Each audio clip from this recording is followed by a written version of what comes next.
राधे राधे भक्तों, मैं कविता त्रिपाठी अपने चैनल में आप लोगों का स्वागत करती हूँ। आई होप आप सब अच्छे होंगे और मैं भी अच्छी हूँ। अपने ठाकुर जी बिहारी जी की कृपा सब पर सभी भक्तों पर बनी रहे। तो देखिए, आज मैं वीडियो लेकर आई हूँ कि रमा एकादशी कब है, हमें कब करनी है और इसकी पूजा विधि क्या है। और इस मतलब देखिए, कई लोग व्रत नहीं कर पाते हैं, कुछ लोग, तो उन्हें भी क्या करना चाहिए रमा एकादशी के दिन। तो चलिए वीडियो शुरू करती हूँ। तो देखिए, सबसे पहले अपने ठाकुर जी के, अगर आपके पास विष्णु भगवान माता लक्ष्मी की एक साथ प्रतिमा है, क्या अलग अलग भी है, तो उन्हें आप स्नान कराना है। तो देखिए, अगर फोटो है तो उनको भी मतलब आप उनकी भी पूजा मतलब कर सकते हैं। देखिए, मेरे पास फ़ोटो या मूर्ति नहीं है, तो मैं अपने ठाकुर जी की ही आप लोगों को करके दिखाऊंगी। तो सबसे पहले देखिए, हमें उस दिन विशेष स्नान कराना चाहिए एकादशी के दिन। तो इस स्नान में आप क्या कर सकते हैं, स्नान में आप चंदन का स्नान करा सकते हैं, आप पंचामृत से स्नान करा सकते हैं। ये भी ना हो तो आप कच्चे दूध से भी स्नान करा सकते हैं अपने ठाकुर जी की, अपने प्रभु नारायण विष्णु भगवान जी की। और देखिए, जैसा कि मतलब रमा एकादशी, रमा एक मतलब नाम माता लक्ष्मी जी का भी मतलब रमा नाम माता लक्ष्मी का है। मतलब नामों में से एक नाम रमा भी है। तो इस दिन माता लक्ष्मी जी की भी हमें विशेष रूप से पूजा आराधना करनी है। उन पूजा आराधना करने से माता लक्ष्मी जी की कृपा भी बनी रहती है। वैसे तो देखिए, माता लक्ष्मी जी कहती हैं, जो मेरे स्वामी प्रभु नारायण की पूजा आराधना पूरे भक्ति भाव तन मन से करता है, उसकी मतलब उस भक्त पर मैं स्वतः ही प्रसन्न हो जाती हूँ। तो अगर आपने प्रभु नारायण की भी सेवा करते हैं तो इसमें कोई मतलब माता लक्ष्मी की कृपा हमें स्वतः ही प्राप्त हो जाती है।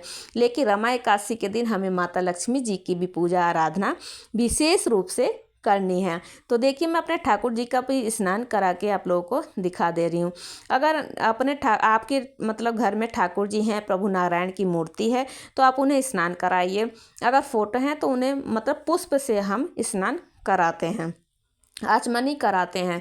तो देखिए, मतलब मेरे पास तो लड्डू गोपाल जी हैं, तो इनको मैं स्नान करा के दिखा रही हूँ आपको।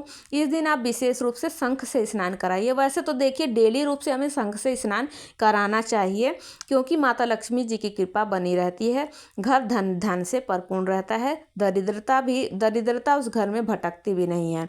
तो और देखिए, तुलसी दल इस्तेमाल जरूर कीजिएगा एकादशी के दिन। लेकिन याद रखिएगा, एकादशी के दिन तुलसी दल नहीं तोड़ना है, एक दिन पहले ही आप तोड़कर रख लीजिएगा। और हमेशा याद रखा कीजिए कि तुलसी दल हमें प्रभु नारायण के चरणों में कभी नहीं समर्पित करनी चाहिए। हमेशा उनके मतलब मस्तक पर या तो हाथों में रखिए, मतलब चरणों को छोड़ के कहीं भी स्थापित कर सकते हैं, मतलब चढ़ा सकते हैं। उसके बाद देखिए, मतलब प्रभु नारायण का मैंने स्नान श्रृंगार कर दिया है। अब माता लक्ष्मी जी का भी हम स्नान श्रृंगार कराएंगे। और स्नान में हमेशा ध्यान रखा कीजिए, सबसे पहले हम सादे जल से स्नान कराना चाहिए। और इस दिन देखिए, गौ माता की भी, जैसा कि आपको लोगों को पता है, कार्तिक माह में मैंने वीडियो में बता रखा है, कार्तिक माह में गौ सेवा भी बहुत ही ज़रूरी बताई गई है। तो गौ माता का भी स्नान हमें ज़रूर कराना है रमा एकादशी के दिन। वैसे तो कार्तिक माह में आप सेवा करनी चाहिए, मैंने वीडियो डाल रखा है, देखिए ज़्यादा लंबी हो जाएगी वीडियो। तो सबसे पहले हम सादे जल से माता लक्ष्मी जी को शंख से स्नान कराएंगे। उसके बाद कच्चे दूध से स्नान कराऊंगी मैं।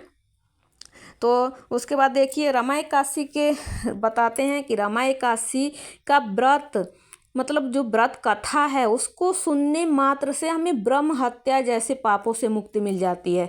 अब इस लगा लीजिए कि मतलब ये इतना मतलब सोच लीजिए कि इस व्रत को करने से कितना गुना, किस मतलब अनंत गुना हमें अपने पापों से मुक्ति मिल जाती है। केवल व्रत करने मात्र से हमें और कुछ करने मात्र से फल मिल जाता है।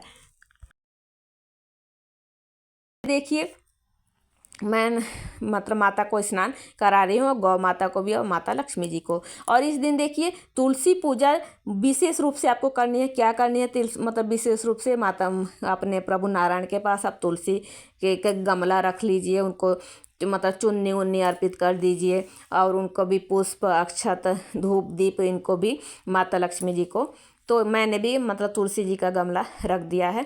और ये माता को स्नान कराने के बाद आसन देना है। आसन आप देखिए अक्षत का भी दे सकते हैं। माता लक्ष्मी जी को, प्रभु नारायण को हमें अक्षत नहीं चढ़ाना चाहिए। उसके बाद आप श्रृंगार कीजिए, माता को चुन्नी उड़ाइए, गले में मतलब हार माला पहनाइए। उसके बाद चुन्नी उड़ा दी है मैंने। अब देखिए माता को मैं माला वाला पहनाऊँगी। और ये मैं दिखा देती हूँ मैं आपको कि तुलसी के गमले भी रखी हूँ मैं अपने प्रभु नारायण के लिए। तो आप लोगों को ऐसी ही पूजा करनी है। तो तुलसी जी का जो गमला है आपको ज़रूर रखनी है। और हाँ, कथा की पुस्तक भी आपको ज़रूर रखनी है। उसकी भी मतलब जो पुस्तक है उसकी भी हमें पूजा करनी है। उनको भी चंदन, अक्षत और पुष्प, धूप, दीप, नैवेद्य सब अर्पित करना चाहिए। तो माता को चुन्नी उड़ा दी है मैंने, पुस्तक सब स्थापित कर दिए। वो लोग आप लोगों को वीडियो में दिख जाएगा। और देखिए इस एकादशी को जो रमा एकादशी है, प्रभु नारायण के साथ साथ हमें माता लक्ष्मी जी की भी कृपा मिलती है, क्योंकि प्रभु नारायण का एक नाम रमापति भी है। तो इसी से आप लोगों को ज्ञात हो गया होगा कि माता लक्ष्मी मतलब इसमें रमा मतलब एक माता लक्ष्मी जी का भी नाम है। तो हमें प्रभु नारायण के साथ साथ माता लक्ष्मी जी की भी इस एकादशी पे पूजा करनी है, उनकी पूजा आराधना करनी है। और देखिए पूजा शुरू करने से पहले सबसे पहले आप दीप प्रज्वलित करना है आपको। दीप प्रज्वलित करने के बाद, क्योंकि ये साक्षी होते हैं, उसके बाद हमें स्नान कराना है दीपक देवता को। तो स्नान कराने के लिए आप एक फूल में मतलब जल में डालकर अच्छा धीरे धीरे, अगर आपके पास फ़ोटो है तो फ़ोटो को भी आप लोगों को ऐसे ही स्नान कराना चाहिए। पुष्प से आचमनी कराना चाहिए 5 बार, 3 बार कराइए, 5 बार कराइए। तो ऐसे स्नान आपको देखिए मैं करके दिखा रही हूँ कि मतलब अगर अब आपके पास फ़ोटो है तो आपको ऐसे स्नान कराना है।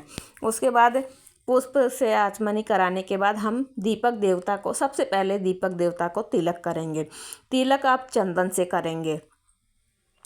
तो देखिए ये भी मैं आप लोगों को दिखा देती हूँ। और देखिए इस दिन एकादशी के दिन आपको व्रत कथा, और देखिए मैं हर वीडियो में आप लोगों को बताती हूँ कोई भी व्रत हो हमें व्रत कथा ज़रूर सुननी चाहिए। अगर नहीं मतलब सुनने किसी भी कारणवश नहीं सुन सकते तो मोबाइल में आप लगा लीजिए, वहाँ सुन लीजिए। और पढ़ लीजिए, पढ़ नहीं सकते तो सुन तो ज़रूर लीजिएगा। लेकिन व्रत कथा ज़रूर हमें पढ़ना या सुनना चाहिए, क्योंकि मैंने आपको बताया जैसा कि व्रत कथा सुनने मात्र से हमारे ब्रह्म हत्या जैसे पापों का शमन होता है। उसके बाद देखिए मैंने अक्षत चढ़ा दिया है माता लक्ष्मी जी को। प्रभु नारायण को हमें अक्षत नहीं चढ़ाना है एकादशी के दिन। वैसे तो मतलब एकादशी के दिन ही नहीं, हमें अक्षत चढ़ाना ही नहीं चाहिए प्रभु नारायण को। प्रभु नारायण को हम जौ चढ़ाते हैं, लेकिन जैसा कि एकादशी है तो इस दिन हम मतलब अक्षत का उसका यूज नहीं करेंगे प्रभु के लिए। तो तिल का भोग भी लगा सकते हैं, प्रभु नारायण को अर्पित करना है। तो ये मैंने तिल भी अर्पित कर दिया है। उसके बाद अब देखिए पुष्प अर्पित करेंगे। तो सबसे पहले दीपक देवता को, उसके बाद श्री माता महामाया माँ लक्ष्मी जी को पुष्प अर्पित करते हैं। अब माता लक्ष्मी जी के लिए आप देखिए, अगर लाल पुष्प, माता लक्ष्मी को लाल पुष्प बहुत प्रिय है, और मतलब गुलाब का फूल बहुत प्रिय है, कमल का फूल बहुत प्रिय है। और प्रभु नारायण को पीले पुष्प, आप लोगों को पता ही है, पीले वस्त्र, पीले पुष्प मतलब पीली मिठाई, पीला फल, ये सब आप लोगों को पता ही होगा। तो ये सब अपने प्रभु नारायण को पीला फूल अर्पित कीजिए। माता लक्ष्मी जी को गुलाब, लाल फूल, गुड़हल का फूल, ये सब अर्पित कर सकते हैं। चंपा का फूल अर्पित कर सकते हैं आप। और देखिए तुलसी माता जी को भी हमें पुष्प और अक्षत अर्पित करना है। तो ये मैंने अर्पित कर दिया है पुष्प। और उसके बाद देखिए ये अर्पित कर दिया है। ऐसी पूजा आपको मतलब आपको विधिवत रूप से पूजा करनी चाहिए। देखिए मैं दिखा दे रही हूँ आप लोगों को कि पुस्तक की भी हमें पूजा करनी है। तो पुस्तक पे भी हम मतलब अक्षत, चंदन, जो क्योंकि कृष्ण भगवान है तो उनके लिए हमें चंदन का यूज करना है। और जो राधा रानी है उनको हमें मतलब रोली से तिलक करना है, रोली से सिंदूर से तिलक कर सकते हैं। उसके बाद पुष्प अर्पित कीजिए, और अक्षत नहीं, तिल अपना अर्पित कीजिए, और मिष्ठान अर्पित कीजिए। तो इस प्रकार हमें मतलब पुस्तक की भी पूजा करनी है। उसके बाद देखिए जो मतलब एकादशी है, इस दिन हमें मतलब एक विशेष दीपक जरूर जलाना चाहिए। तो भी मैं आप लोगों को दिखाऊंगी आगे वीडियो में, बने रहिएगा। तो देखिए उसके बाद मैं मिष्ठान अर्पण मतलब भोग जो भी हो, मौसमी फल हो सके तो पीला का यूज कीजिएगा एकादशी के दिन, क्योंकि भगवान का प्रिय भोग है। और माता लक्ष्मी को आप मतलब मखाने की खीर, ड्राई फ्रूट की खीर अर्पित कर सकते हैं। तो फिलहाल मैंने ये भोग अर्पित कर दिया है। दूध है, मिश्री है, ड्राई फ्रूट है, आंवला है। और देखिए मतलब हो सके तो आंवले का भोग जरूर लगाइएगा, क्योंकि आंवला मतलब माता लक्ष्मी जी को भी बहुत प्रिय है और भगवान प्रभु नारायण को, क्योंकि प्रभु नारायण ने बोला है कि मैं वृक्षों में आंवला हूँ। तो ये लगा लीजिए भगवान प्रभु के मुख से ये ऐसी बात निकली है, तो इसका मतलब कितना बता नहीं सकती मैं कि क्या महत्व है आंवले वृक्ष का। हो सके तो आप कार्तिक मास में आंवले का वृक्ष जरूर अपने घर में जगह दीजिएगा, लगाइएगा, लेकर आइएगा। तो ये देखिए मैंने भोग अर्पित कर दिया है। और देखिए सब में तुलसी दल जरूर डालना मत भूलिएगा, क्योंकि ज़रूर डालना है हमें। तुलसी दल के बिना तो प्रभु सोने का भी कोई चीज़ अगर उनको अर्पित कर रहे हैं तो उसमें भी तुलसी दल हमें अर्पित ज़रूर डालना है, क्योंकि भगवान प्रभु नारायण बोलते हैं कि प्रभु तुलसी दल के बिना मैं कुछ भी स्वीकार नहीं करूँगा। और ये दीपक देखिए मैं दिखा दे रही हूँ आपको, ये है तुलसी की लकड़ी का दीपक। वैसे तो मैंने अपनी वीडियो में बताया आपको कि पूरे कार्तिक मास में हमें ये दीपक जलाना है, लेकिन अभी तक अगर आपने नहीं जला पाए हैं किसी भी कारणवश, तो रमा एकादशी के दिन आपको ये दीपक ज़रूर से ज़रूर जलाना है, क्योंकि मैंने इसका महत्व बताया है। एक तुलसी का दीपक जलाने से हमें 1 लाख फल की प्राप्ति होती है, पुण्य फल की प्राप्ति होती है। अगर आप पूरे 1 महीना कार्तिक मास में रोज़ 1 दीपक प्रज्वलित करेंगे तो आप ये भी समझ सकते हैं कि कितना गुना हमें फल प्राप्त होगा तुलसी की लकड़ी का दीपक जलाने पे। तो ये भी मैंने जला के दिखा दिया है आपको, और ये मेरे चैनल पे आपको वीडियो मिल जाएगी कि तुलसी की लकड़ी का दीपक कैसे बनाते हैं। तो रमा एकादशी पर आप तुलसी की लकड़ी का दीपक ज़रूर अपने प्रभु नारायण के आगे जलाइएगा। उसके बाद देखिए जो दूसरा दीपक मैंने आप लोगों को दिखाया, उसमें भी अपना पुष्प चढ़ा देंगे, अक्षत पुष्प और आचमनी। और हमेशा याद रखिएगा जो आप दीपक जो प्रथम दीपक जो प्रज्वलित करते हैं ना, उनको कभी आप छोड़िए, उसी से उठा के हमें आरती नहीं करनी चाहिए। मैंने बहुत 90% लोगों को देखा है ये गलतियां करते हैं लोग। उस दीपक से कभी भी हमें आरती नहीं करनी चाहिए, हमें आरती के लिए दूसरा दीपक जलाना चाहिए। और एकादशी पर आप विशेषकर तो कपूर की आरती कीजिएगा। तो ये दीपक मैं दिखा रही हूँ आपको, ये मैंने जला दिया और देखिए कितने अच्छे से जल रहा है। बस इतना ध्यान रखिएगा कि जो तुलसी की जो काष्ठ है ना वो अच्छे से सूखी हुई हो, तो आपको कोई दिक्कत नहीं होगी जलाने में। और उसके बाद देखिए आप माता लक्ष्मी जी को रमा एकादशी के दिन आप चूड़ी, बिंदी, सिंदूर जरूर अर्पित कीजिएगा। माता का प्रसाद स्वरूप आप यूज कर सकते हैं, और नहीं तो आप ब्राह्मण को भी दे सकते हैं, लेकिन सिंदूर जरूर अर्पित कीजिएगा माता लक्ष्मी जी को, और वो सिंदूर फिर अपने यूज में लाइएगा। दान, और देखिए एकादशी के दिन दान हमें चावल का नहीं करना चाहिए, हमें द्वादशी के दिन चावल का दान करना चाहिए।